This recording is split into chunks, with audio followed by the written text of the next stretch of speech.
Welcome to CSIS Online. The way we bring you events is changing, but we'll still present live analysis and award-winning digital media from our Dracopolis Ideas Lab. All on your time, live or on demand. This is CSIS Online. Welcome everybody for our session on Buy American meets strategic autonomy, which I hope will be an investigation into a trend that we've seen on both sides of the Atlantic, a trend really that began before the pandemic, I think, but which has been accelerated by the pandemic, which is a search for supply chain resiliency. I think in the case of the EU, a search for autonomy. I think we've devised a title with slogans, and I have to say that that's partly because I think there's, here in the United States, there's some mystery surrounding what strategic autonomy means. I was telling Mrs. Jorna before we began that everybody I talk to in Europe has a slightly different definition. So we're counting on her to provide the definitive one. And here in the United States, there's a lot of interest in what Buy American means. We have laws on that subject, but the administration has signaled that it intends to do more. And we had 4 critical sector studies that emerged just a couple of weeks ago. In fact, we waited to do this event until after those were out. And I assume that Peter will be commenting on those as well and give us some sense of what the administration's plans are. But I hope where we will end up is with a conversation about both the different ways and the same ways that both of us are proceeding, and ultimately how we can cooperate to deal with common challenges that we both face, one of the biggest of which is China.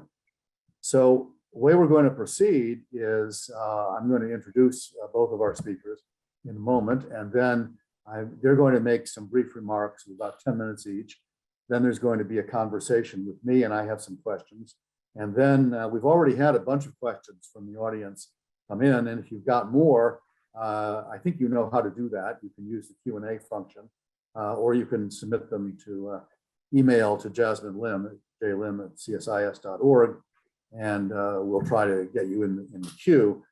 We have a lot of people participating, so there may not be time to get to everybody, but we'll do the best we can. It's a real honor for us to have both these guests with us today. Kirsten Jorna is Director General of the Directorate General for Internal Market, Industry, Entrepreneurship, and SMEs in the European Commission. She previously was Deputy Director General for the Economic and Financial Affairs General Directorate, where she focused on macroeconomic surveillance of EU member states, the European Investment Plan, and coordination with international financial institutions.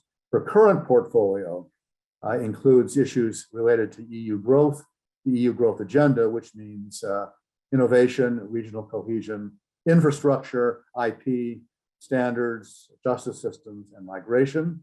And she has also in the past held positions on the board of both the European Investment Bank and the European Investment Fund. Peter Harrell, who I think many of you know because he's made a number of appearances with us and in other fora, is Senior Director for International Economic and Competitiveness in the White House National Security Council for the Biden administration. His focus is on global markets, international supply chains, and economic policy development towards China.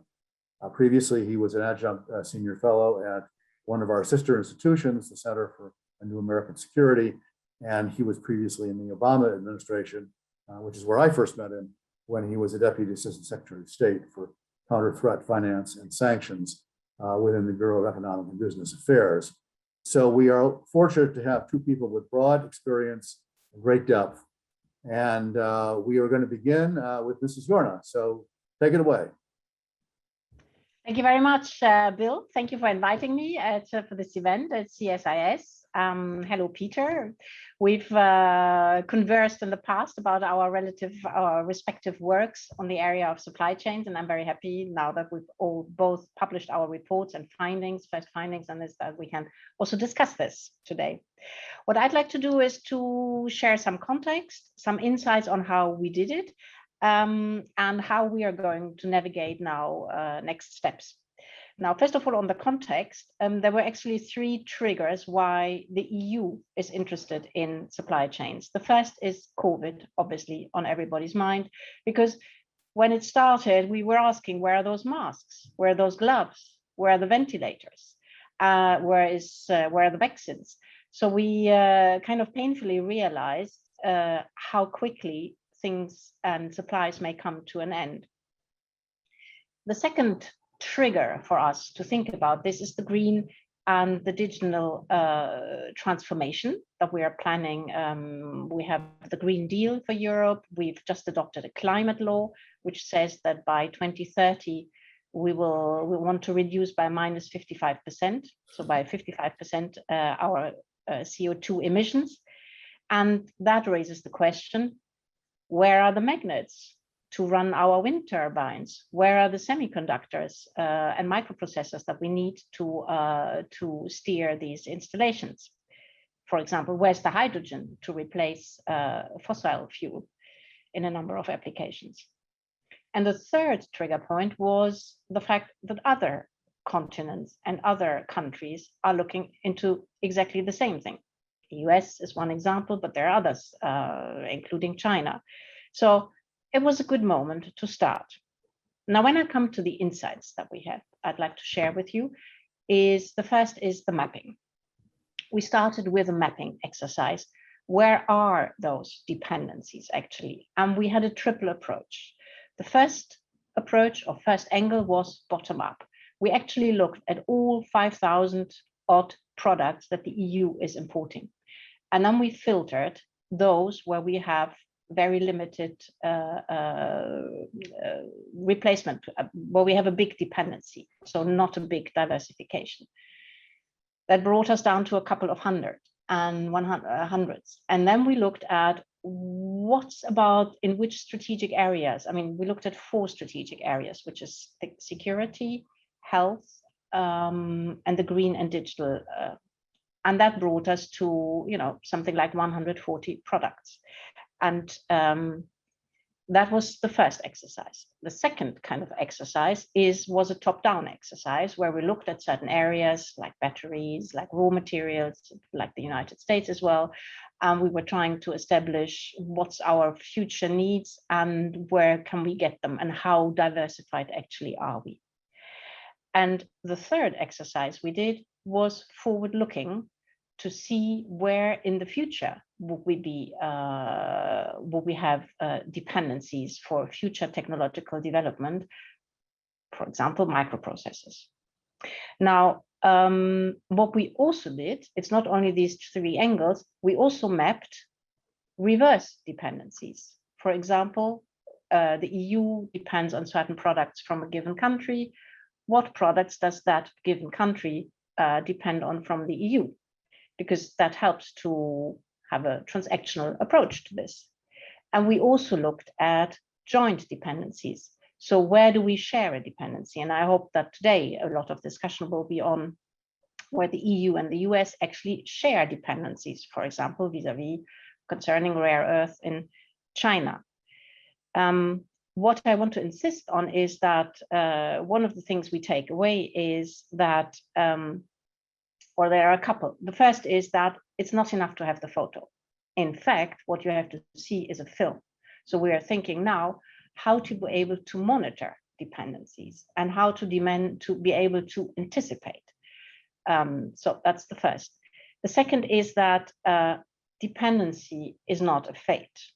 You can be dependent, but you can change that. And if I look at what happened at batteries, for example, in Europe, we were nowhere for batteries, but we started the Battery Alliance in 2017, and by now we have a 100 billion euro project pipeline for batteries. We have 53 and growing number of companies along the battery value chain in Europe. And so we changed it. And what I'm observing on solar panels at the moment seems to be a bit the same. So we're going from very dependent red to less dependent green. So now that we have done this analysis, how we will navigate from that base, from that map. principle number one is it's really for the private sector and the companies, because having a resilient supply chain is a business case, and if you don't have that, you don't have a good business case. So private sector's role first. However, there may be strategic sectors where the public sector might want to help and to orient. And here, in order to be more diversified. And these are the sectors we're discussing at the moment: microprocessors, pharmaceuticals, same discussion as in the US. And only if 1 and 2 are not sufficient, then there is a question whether we have to start building a capacity also in Europe. And that's what we are currently doing for hydrogen, for example. We're building a hydrogen value chain, because the problem with hydrogen is that the people who could invest in hydrogen production don't do it because they say, I don't know if I can ever sell it to someone. And the ones who could use it, like the steel, they say, well, we're not going to invest because we don't know if there will be enough hydrogen. And then both of them, they say, well, we don't know who is going to transport and how to store this hydrogen to get it to the factory gate. Now, in order to solve that, we have the Hydrogen Alliance, and we're looking at all these elements of the value chain at the same time. We've made a call for proposals. We have something like 1,000 investment projects for the next 2 years on hydrogen, on these 3 elements. And we see, so we start up, we ignite this, value chain. Now, for the debate and the relation with other countries, other jurisdictions, I mean, we follow that with great interest. And as we move from the mapping to the mastering of the issue, we are very interested in understanding how others are doing, exploring the joint and the shared dependencies and maybe shared ways to diversify. And I strongly believe that given the likeness or the similarity of the challenges, health, decarbonization, quality of jobs, future skills, there is quite a lot actually we could do together to address these challenges. Thank you. Well, thank you for laying all that out very clearly. Let me now turn to Peter. Go ahead, Peter. Thank you very much, Bill. And I just want to thank you and CSIS for inviting me to be here today, and to all of you for joining. It's a real pleasure to do this with Kirsten, who is, as she mentioned, we've been having some ongoing dialogue over the last couple of months about our respective approaches to supply chain resiliency and industrial competitiveness. And so it's great to be able to do this with this kind of an audience. But Bill, I have to say, having just thanked you for hosting me, I'm going to become a very ungrateful guest because I have to fundamentally disagree with the premise of the title of this event, which sort of portrays what we're doing here in the US in kind of contrast and competition to what the European Union is doing, because that's just not at all how I see this set of issues. I think rather, as Kirsten began to lay out at the end of her remarks, there's really a tremendous amount to cooperate on between the US and the European Union on supply chain resiliency and industrial competitiveness. I mean, of course, we're always going to have a couple of areas of disagreement on specifics of implementation. That's always true among friends and allies. But I really think this is not an issue of, U.S. versus Europe, but U.S. and Europe. And I think that's particularly true coming after President Biden's trip to Europe, both for the G7 and for the US-EU Leaders Summit.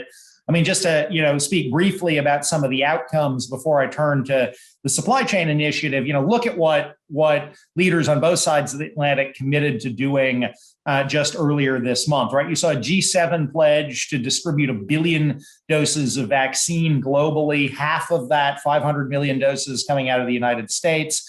Half of it by our allies, primarily in Europe. We saw a new G7 commitment to a Build Back Better for the World initiative to help provide financing for infrastructure around the world. We had a shared commitment to address forced labor in our supply chains. Looking just at the US-EU part of that trip, we have a resolution in large part of a 17-year-long Boeing Airbus dispute, that pivots from litigating the past to looking to the future and how can we cooperate together between the US and Europe on making sure that a state-subsidized global player in COMAC coming out of China doesn't eat both our lunches. And I think there's a lot of opportunity to see that as an example of cooperation in other areas. And of course, we see the launch of a Trade and Technology Council that I think is going to provide a new forum for cooperation on shared areas of interest, very much including supply chains. There's going to be a working group on supply chain cooperation, but also looking at ICTS security, data flows, and tech platform regulation, as well as standard setting for new and emerging technologies. I really think we are in a very cooperative space with our European allies. I think, again, we will have disagreements. That's always going to happen. But I think that is against a backdrop of really a very deep alliance with a lot of opportunity for cooperative work. And let me talk about that a little bit just in the context of supply chains. And the first thing I should note is, as Kirsten said, and as I said earlier, we have been discussing our supply chain review with the European Union. We've been getting briefs on the European Union's industrial policy review. And I think the fact we are, comparing notes with each other as we undertake these parallel reviews illustrates and highlights the opportunity to work together.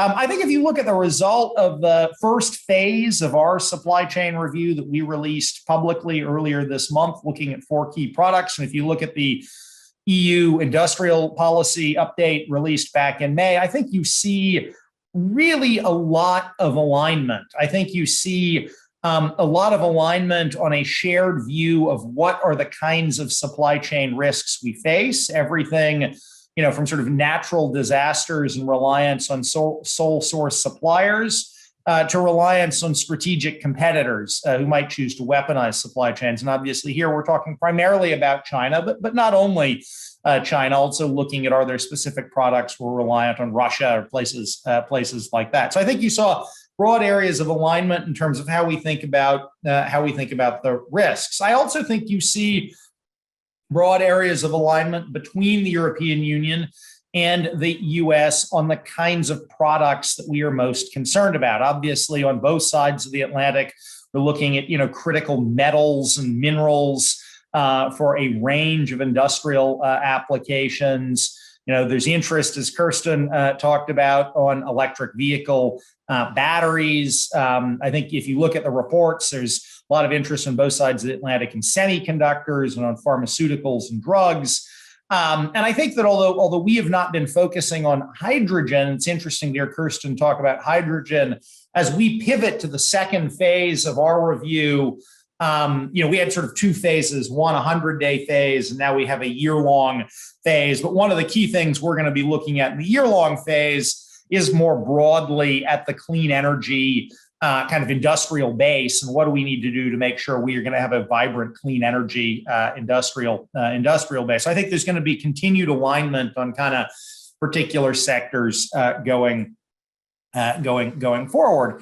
I also think, very importantly, you see broad agreement coming out of these reviews on a strategic approach to addressing supply chain risks and vulnerabilities via a mix both of building our own productive industrial capacity on both sides of the Atlantic and in working with friends and allies. And on that note, I think the opportunity we have going forward in the months ahead is to really drill down on some practical areas of cooperation. And I'll just give a couple of illustrative examples from an American perspective of the things we see as potential areas of practical cooperation, that we hope to really drill down on in the months ahead. So, take critical minerals and metals, things like lithium for batteries, for electric vehicle batteries. We have made an announcement that our Development Finance Corporation will provide increased financing for sustainable mining and processing of key metals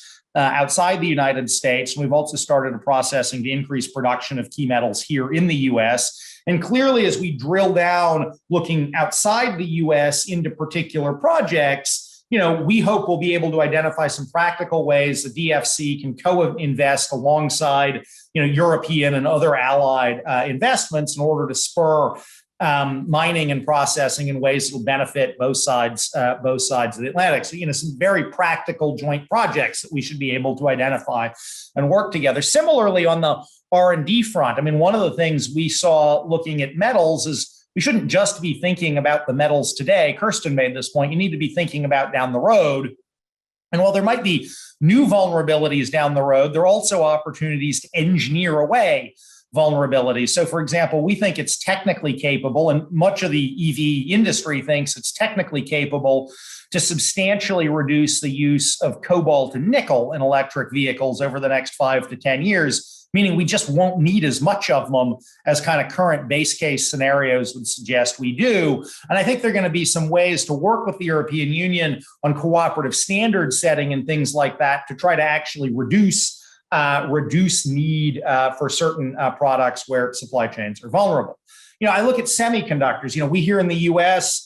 Are looking at making major investments in semiconductor production. Same is going on in Europe, because this is a key. This is an absolutely key technology. I think we need to be drilling down with our allies to figure out exactly what incentives we should be looking at for what kinds of semiconductors to come up with a cooperative framework for increasing semiconductor production across a whole range of semiconductor nodes, different kinds of semiconductors, rather than kind of competing with each other in just a couple of nodes. Or look at pharmaceuticals. Obviously, Europe has historically been a huge player in global pharmaceuticals, but over the last decade, both in Europe and in the US, particularly lower end generic pharmaceuticals have increasingly migrated to India and to China. And I think we should be looking at some ways, both on the investment front, let's come up with some new technologies to help bring back advanced pharmaceutical manufacturing to the US, and maybe with some financing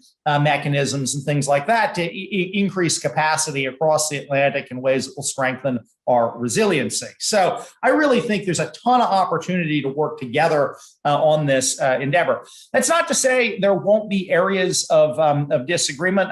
Bill, I know you love Buy American, and you put Buy American in the title of this event. And I'd be remiss if I didn't talk a little bit about Buy American, which is really one small part of our supply chain agenda. We are, as part of our supply chain agenda, going to be creating a new kind of category of a handful of key products that'll get extra preferences for U.S. government procurement, which we think will help strengthen supply chains for those key products here in the United States. But that's really just one small part of our overall approach. And I'd also note, I think there's a lot of misinformation out there about what Buy American is. It really is, on the kind of product, not the company that makes it. So I talk to European companies all the time that say, I manufacture cars in the United States. Will my cars in the US not be eligible for federal purchase? And the answer to that is absolutely not. Buy American has to do with the stuff being made here, not the nationality of the company that makes it. We welcome foreign investment here. I realize there are going to be a couple of issues around trade obligations on a select small number of products that we're going to need to work through with our allies, both in Europe and around the world. But I really think we shouldn't be focusing on the areas of potential disagreement here, because they're frankly very, very small compared to the overarching areas of agreement and potential alignment that I see going forward. So let me leave it there, Bill, and turn it back to you. Well, thank you both for a good explanation of what your intentions are. There's a lot of questions I could ask. I think I first, though, I can't resist picking up on a couple of things that Peter said and talk about that for a little bit, and then ask Mrs. Yorna to comment as well. I was intrigued just at the end here about your comment about the automobile example, and I'd like to push you a little bit on that, because it seems to me that what the administration is saying, it sounds like what you're saying is that, if you put the car together here in the United States, it's an American car. But it seems to me what your policies are saying is is not that. What you're saying is it depends. And it depends on how much your American content there is in the car. So if the Volkswagen is being assembled in Tennessee with 80% European parts and components, you're still going to say that it's an American car? Bill, as you well know, Buy American has domestic content requirements, but the same is true for a European or an American firm. If an American firm is building cars in South Korea or in China using mostly Asian content, those things aren't going to be eligible for Buy American, just the way a European car company that's building cars outside the U.S. or in the U.S. but with very low U.S. content won't be eligible. I mean, yeah, there are obviously domestic content thresholds. We are looking at raising the domestic content thresholds as part of the Buy American process. And I don't mean to, minimize. I think there are going to be some areas of disagreement here, but I also think this is risks getting blown out of proportion when there's really a lot more to be done cooperatively. Well, picking up on that word, let me ask Kirsten a question that Peter mentioned: cooperative standard setting. Which I think in the manufacturing area is going to be important to promote the kind of cooperation you've both been talking about. Maybe you can say a few words about how feasible you think that is. We have a long history of US-EU negotiations on standard setting going back 30 or 40 years, which have been largely unsuccessful. Beginning with my favorite topic is chickens, which is not today's agenda, but on safety standards and a whole raft of things. We just haven't been able to get to a common approach, despite the fact that both sides have said repeatedly for 40 years how important it is that they do that. How feasible is it that we will going to be able to engage in cooperative standard setting on supply chain resilience? You're on mute.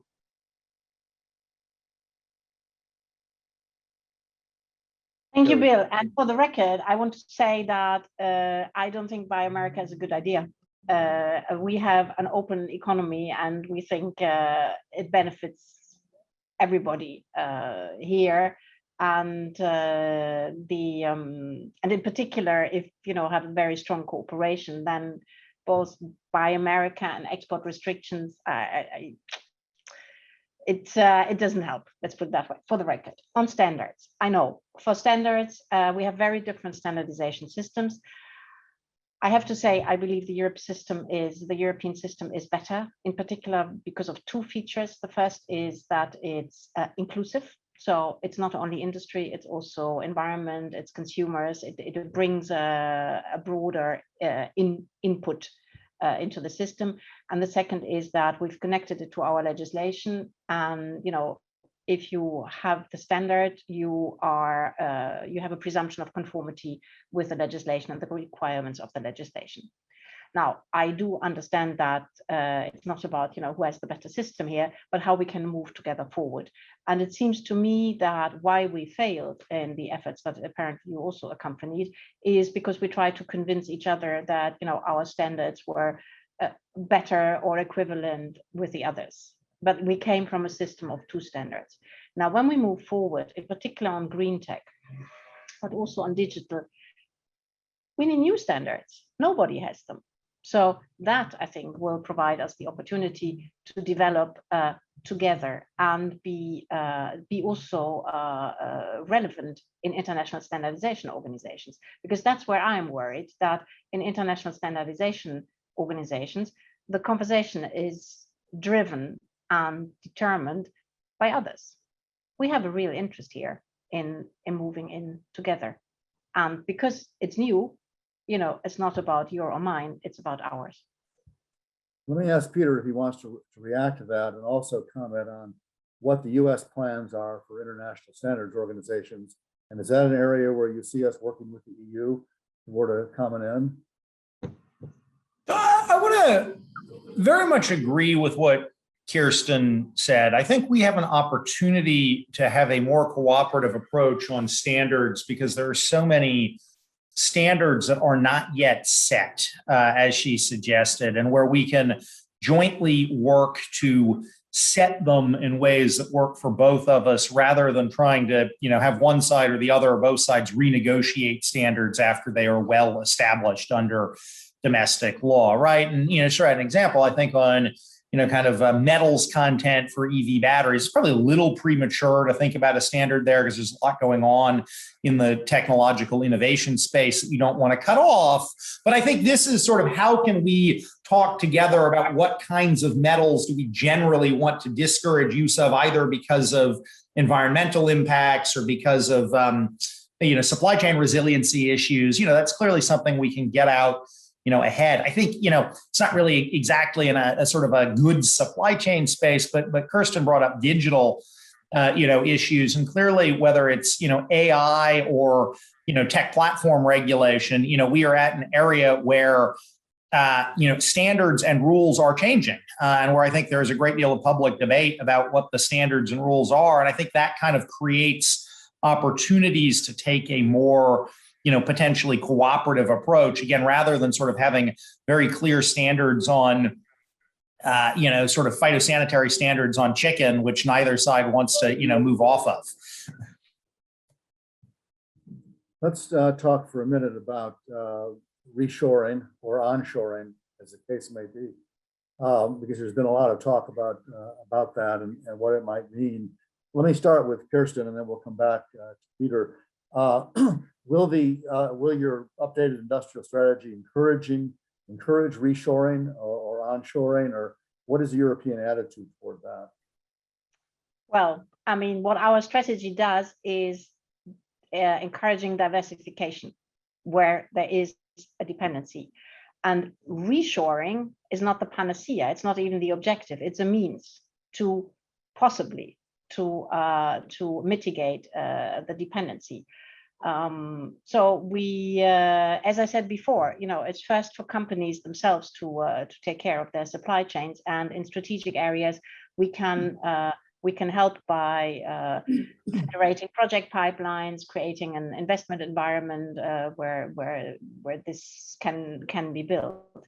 I quite like the word co-sharing because, as we are learning, I am learning new words today, resiliency. I didn't know that. So I would like to add to the debate my new word, which would be co-shoring, where you would actually work together to have different parts of a value chain where it makes most sense also for the companies concerned. That's something I hope we would be discussing with the US. It's definitely something we are discussing with our neighbors when it comes to renewable energy for producing hydrogen, when it comes to lithium, when we have also an agreement with Canada now on access to certain raw materials. We are discussing with Ukraine. So it's a near-shoring part, it's a co-shoring part, and the reshoring is just one amongst many. But the objective is important, which is limit the dependency, diversify away. Peter, do you want to comment on reshoring or onshoring? So I appreciate Kirsten bringing up co-shoring. I think, the phrase we're beginning to use here, maybe because we're very sort of, straightforward or simple-minded folks in the administration, is friend-shoring. But we see sort of onshoring and friend-shoring as both major pillars of our strategy. Look, I think there are certain things on both sides of the Atlantic we're going to want to be able to make domestically. I think PPE is illustrative of that. Not that we are unwilling to share PPE and, would export to EU and could import from the EU, but sort of, the experience of the pandemic, there's certain things where you just like in a real crisis where travel gets shut down, you want to think about having some base capacity and stockpiles. And so, I think there are things again on both sides, like we clearly both want to have some domestic capacity for making EV batteries, like, for our own industrial sort of manufacturing base. Like on both sides, we want to have some, capacity to manufacture some of this on both sides of the Atlantic. And I think that's a very legitimate approach to take. But I think, as Kirsten says, across the value chain, There are lots of ways to work together on that. And then there are a whole range of products that, we're not going to onshore fully to the US or even in large part, but where we do want to work with our allies and partners to have a more resilient, less prone to geopolitical influence. Take microelectronics or consumer electronics, laptops. I think today more than 90% of the laptops sold in the US are made in China. And I'm just not sure that over the long term is going to be a sustainable proposition. I don't think we're going to bring all of that assembly back to the US, but I do think there are going to be some ways, to work with a range of allies and partners, whether in Southeast Asia, or in Latin America, to help diversify that supply chain in a way that's going to make it more resilient, both for European consumers and for American consumers of those products. Is that, let me ask Kirsten to, if you want to comment on that, and particularly PPP makes a lot of sense, the way Peter described it. What about semiconductors? Is Europe embarked down the road of creating its own semiconductor manufacturing capability? Well, we're thinking of an alliance to create a bit like on the hydrogen or battery example, because it's not semiconductor, it's not a standard product. There are very different uses for them, and there are very different ranges of this product. There are different technologies on this, and you need to be able to have a base capacity to be able to react also to the demand, because if you don't have an access, you shut the industry down. So this alliance is very important for us. But I don't think anybody in Europe thinks that we could do the whole thing in Europe only. It's a question of integrating and being capable to integrate with other semiconductor supply chains. Maybe we specialize on this and somebody else on something else, but then we exchange. This is, in any event, a product or products that will have to make still big technological advances, that we need innovation to flow very quickly, ideas to flow very quickly, because the demand, if you look at the digital and green transformation, and for us, it's -55 in 2030, that means a lot of new technology, and that means also different types of semiconductors. So we need to be in that value chain. Well, one of the things that Peter said that intrigued me was he talked about, and particularly in that sector, about dividing up the production process. And I guess, well, maybe you could talk a little bit more about what you meant, because it sounded like what you meant is something like what MITI used to do in Japan in the 1980s and early 90s, which was tell companies what they're going to produce and make this an element of government policy rather than market policy. Is that what you have in mind? No, I don't think that is what I have in mind. What I would say, so look, here in the US, certainly as an administration, we are asking Congress to appropriate, and we are hopeful Congress will in the coming months appropriate at least $50 billion to expand semiconductor manufacturing capacity here in the U.S. About 39 or 40 billion of that, as Congress is looking at it, would essentially be incentives to onshore semiconductor fabs to the U.S. The rest would mostly be R&D for long-term semiconductors. My understanding from what we see and hear out of the European Union is, as Kirsten says, you all are looking at a broad strategy to build Europe's semiconductor production capacity. My sense from what I see in the press is that is at least several tens of billions of euros. As we, as Kirsten just said, semiconductors are quite diverse. You have logic, you have memory, you have DRAM, you have a variety of different kinds of semiconductors. And then you have different nodes, which are basically the widths of semiconductors, everything from sort of 2 nanometers, which is really leading edge, all the way up to 200 nanometers, which are often used in sort of a defense, sort of space kinds of contexts where you really need a lot of radiation hardening and things like that. A lot of the shortages we see today are actually in the kind of like 14, 28, 45 nanometer ranges, not actually truly leading edge, but where we fall in support in capacity. Look, my point was just is we're going to have to make some decisions here in the US about what kinds of semiconductors, if Congress appropriates this money, what are the kinds of semiconductors we want to create incentives to build fabs for here in the US? Europe is going to have to make the same kind of decision. It doesn't make sense for both of us on both sides of the Atlantic to, put all of that money in 14 nanometer, logic production, right? Then we're going to have a huge, surplus of 14 nanometer logic, and we're still going to have shortfalls in other areas. All I mean is, I think it makes sense to kind of drill down as we each move forward to figure out how do we take a, harmonized approach to which kinds of fabs we're going to provide incentives for on both sides of the Atlantic, rather than kind of finding we've overproduced across the Atlantic in some, but not in other parts of the slate. I very much agree with Peter on this. It's really not, neither US nor we can do all of it. We have to have a smart way of, kind of being fast on every single part of this value chain.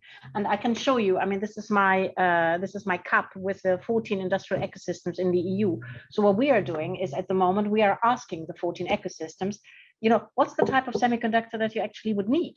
So it's not only supply policy, it's also to understand the demand. And that gives, again, a different conversation. And that's why I prefer my word co-sharing, because it means co-shoring, because it means, you have different parts of this value chain in different countries, which means you're in the same boat, whatever comes, but you're in the same boat. And for microprocessors, given the complexity and the variety of the products, I think it's the only way to go ahead. Well, I want to get to audience questions, but I want to ask one more first. Both of you mentioned the Trade and Technology Council, which was agreed to at the US-EU summit. Maybe you can each do 30 seconds on what's the first thing they should do when they meet? What's the agenda for the council? What's the single most important thing for them to do in the near term? Who wants to go first? Peter, Kirsten? Make some news here, somebody. The single most important thing is to get it sorted. That's a great idea, and it will provide a great framework. We need both ends to bring our agencies. In our case, we have also the member states. To get everybody aligned and to make sure that we have very concrete deliveries. It's not a talking shop. That's not how I would see it. It's a place where we deliver solutions. And getting sorted who does what, and then what solutions we want to propose in these different areas. Standards, for example, you can have zillions of standards, but we need to focus on the 5, 10 that are really enabling for example, green and digital transition. So get it sorted. Peter, what's your first item on the agenda? I'd agree with Kirsten, get it launched. We are hopeful. It has 10 working groups, so we're going to have 10 working groups to start. I am certainly hopeful that we'll be able to get some virtual meetings going next month in July, and that we'll have in-person meetings starting sometime in the fall. So I think we want to get this up and launched. I think the agenda for each working group is going to look a little bit different, right? So we have a working group on supply chain cooperation. My hope there is that we can identify very quickly a couple of very discrete products that will then, carry our work forward on, because we're going to have to winnow down the universe to a couple of discrete things that we can move forward on. I think other working groups are going to have other, sort of top agenda items. Okay, let me go to some of the audience questions, including some that were submitted early. So they're going to get first choice here. One of them is for Kirsten.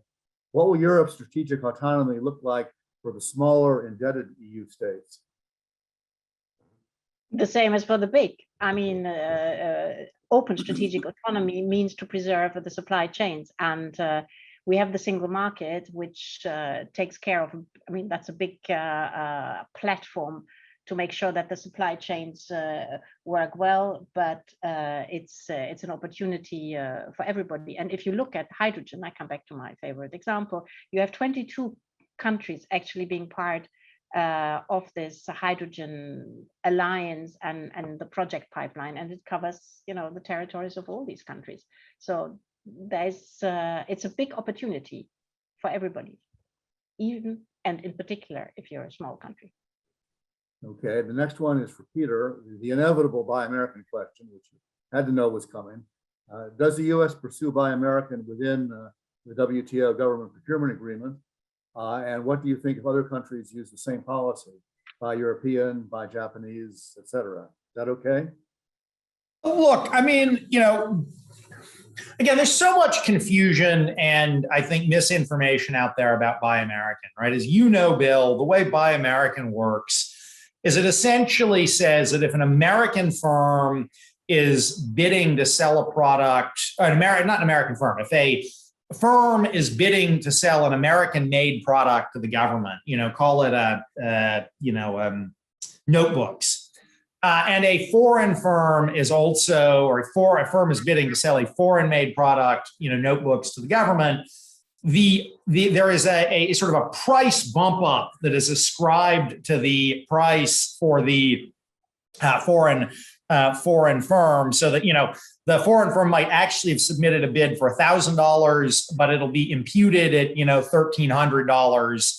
And so if the American product is priced at $1,100 or $1,200, it'll actually win, right? That's the way Buy American actually works. It works as a price preference in practice. What we're talking about doing on the supply chain front for a select number of products is bumping up that price preference to a higher level to create kind of an added incentive for the American, for the American products. Now, I think there are some complex. Now, currently, for trade agreement countries, so WTO, government procurement agreement countries, and for FTA partners, we don't bump up the price for goods tendered under from those countries. We're kind of working through right now the trade implications and kind of how we want to deal with the trade implications, again, for a small number of products. But you're sort of working that through, understand our trade obligations. I'd also say sort of across the board, there are a variety of areas where we think trade agreements need to be updated.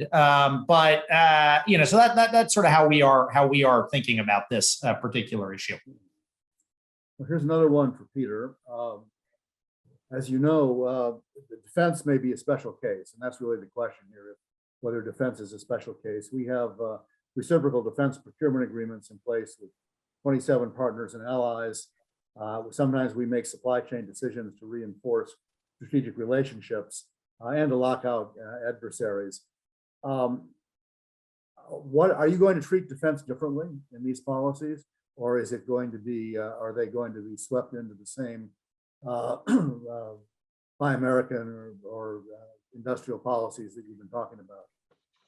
Yeah, so I actually think that's a great question. There's another part of the complex suite of Buy American issues I didn't get into, Bill, and you're going to get me to go very deep on this, is obviously our trade agreement obligations do not apply to defense procurement.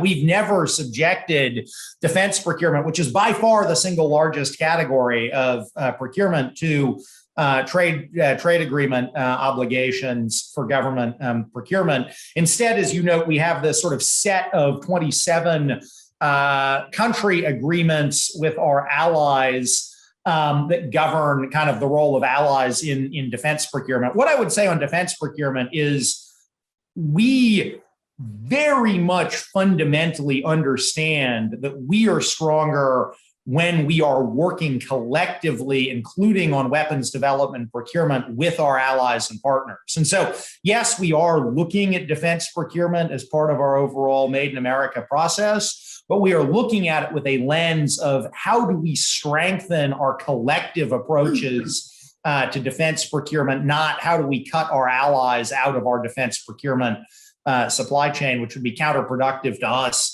to our defense, as well as obviously harmful to our allies. Okay, this one is for both of you, and we'll start with Kirsten because it's her turn. How will the U.S. and the EU navigate existing trade agreements against policy proposals aimed at greater U.S. manufacturing of critical medical supplies, pharmaceuticals, and active ingredients? Well, we'll use the agreements and the work that we do between ourselves to make it a win-win for both of us. And raw materials, I think, is a pretty much a case in point. We don't have rare earth a lot, neither you nor the EU. Now, for example, we think there's a point in urban mining, because we have a lot of devices that I think you and we are shipping to some other jurisdictions because it's waste. Now, we should think about actually mining those, but we don't have the capacity, the capability actually to extract, separate, and reuse, for example, for building these magnets. So urban mining, there is also, and we don't have standards for this. This is part of the circular economy point. We also have, and I'm sure the same is true for you, the remainders of previous mining exercises, bauxite, for example, or even coal. And you can, from that, what is left, you can also extract, separate, and reuse a certain amount of rare earth. So this is something we could develop together, and where I see great potential. And it doesn't even mean that you have to extract from the earth. In fact, it's this urban mining or mining on the earth, which will already be part of the solution. But today, neither you nor we have these capabilities, which are very important about the separation and the processing. So this is something we have to develop, including the standards for this. Peter, do you want to comment on that one? Just to agree with what Kirsten said. Okay. The next one is for Peter. You had to know this was coming. Aren't the steel tariffs a bad precedent for cooperation on supply chains? So I think that's a very fair question. We were obviously pleased over the last couple of weeks to be able to negotiate a resolution to the Boeing Airbus dispute. I think the steel tariff issue is one that we're going to be discussing, as you saw the President and President von der Leyen and President Michel say earlier this month, is one we're going to be negotiating over the coming months with the European Union to see if we can come up with a cooperative path forward. Look, I think that fundamentally we and the European Union share a ton of interests when it comes to steel.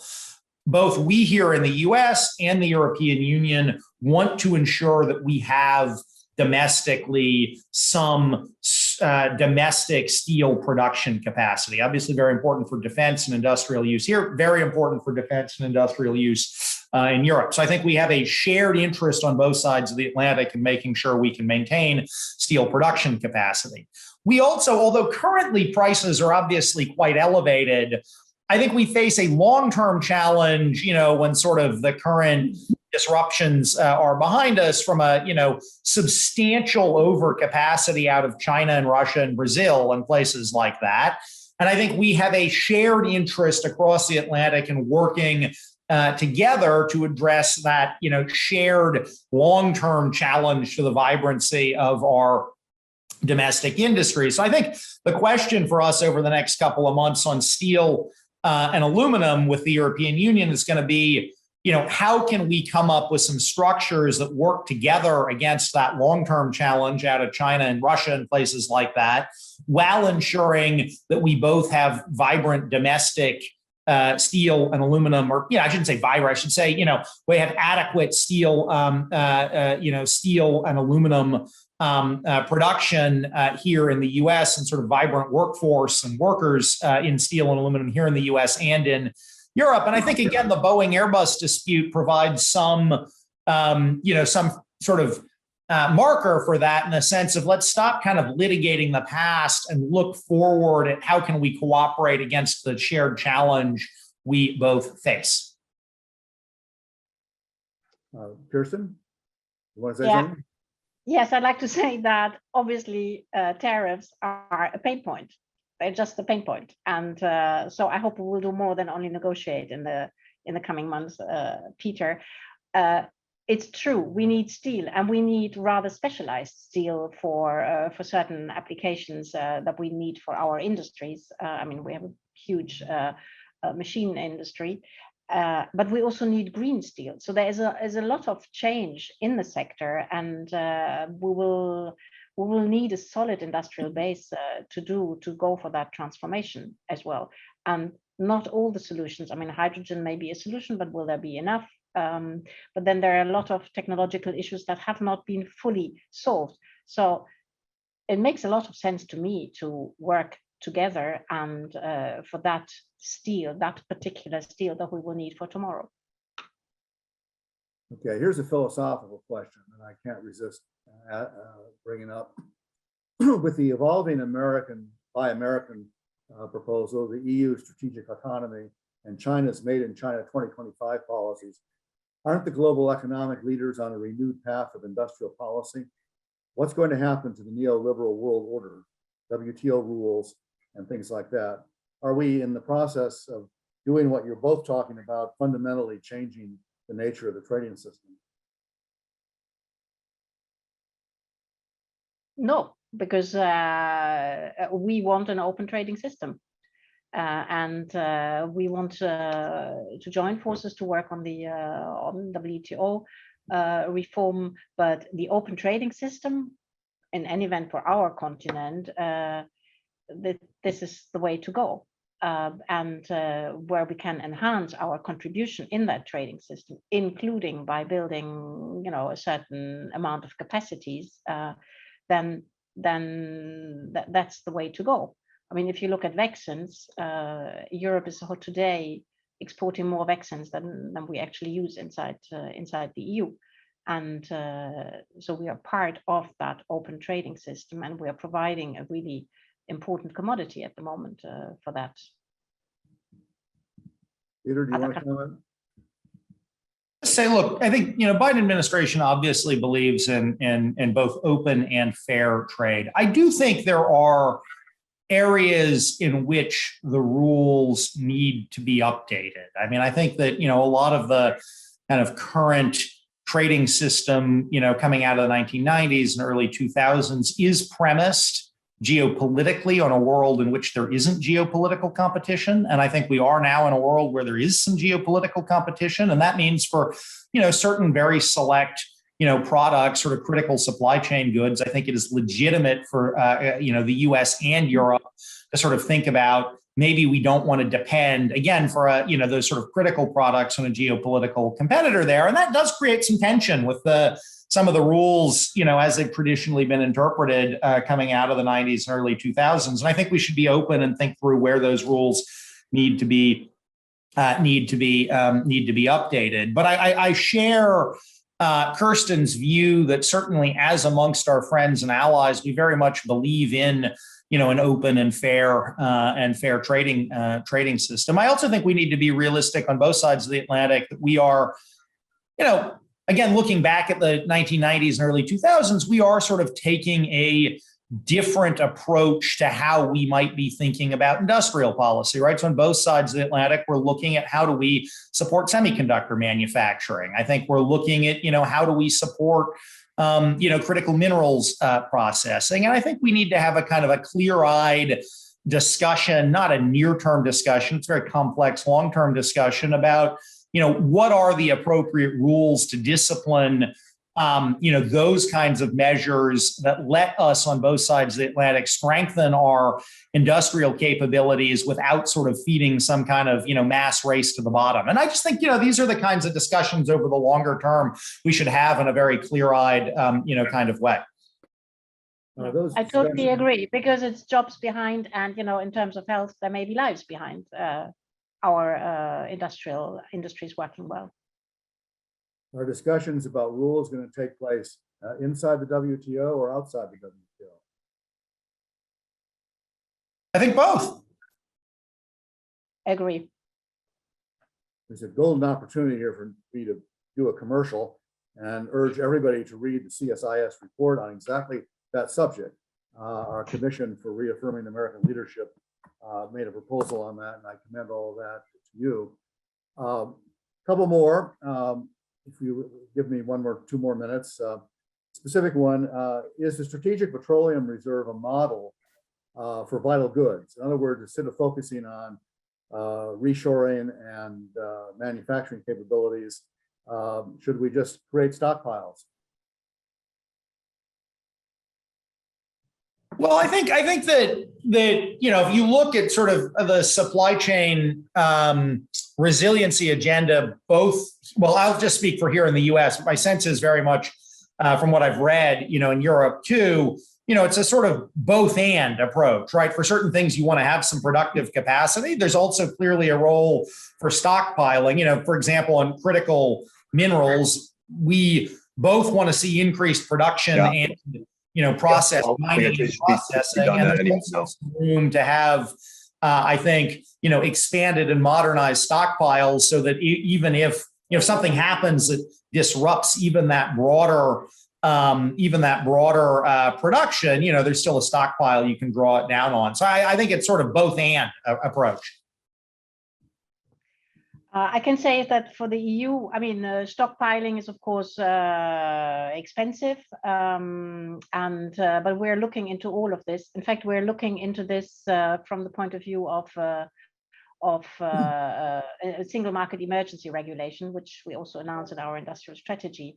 And what we learned is that, at least inside the single market, export restrictions or stockpiling in places where you didn't need it at that particular moment is wrong. You need to find a system where you are able to provide, and there's no single in an emergency situation. The masks, for example, or we had car suppliers producing ventilators or spare parts for ventilators rather than air conditioning systems in the crisis, and there was a whole kind of host of questions around how you do it.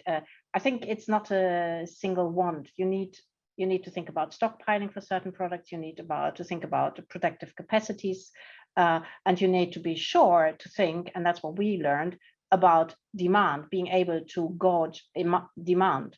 Because when we went to industry and said, could you help us? And they said, yes, how much do you need? And then that was a problem for us to actually understand and get the demand numbers from the hospitals, for example.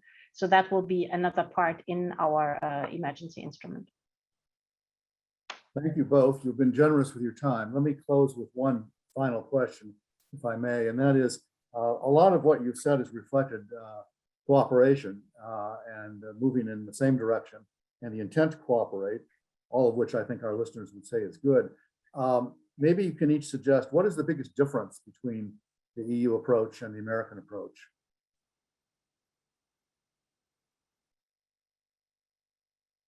Bill, I'm not going to go there. I'm just not going to go there. I think we've been through. Obviously, there are going to be a couple of points of disagreement. We need to be open about those. But I think, as this whole session has made clear, there is really tremendous alignment and opportunity for further alignment on how we think about our supply chain and industrial strategies. So I'm just going to refuse, Bill. Sorry. I'm not surprised. Kirsten, you're going to refuse too, or you're going to take the bait? Yes, of course. I think it's not about cooperation. It's not a purpose in itself. It's the alignment on purpose.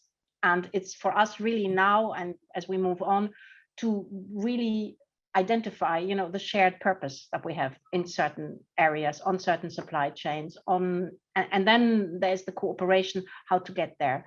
But what I took away from our previous discussions, but also from the discussion today, is really that we have an alignment of purpose, which is diversification.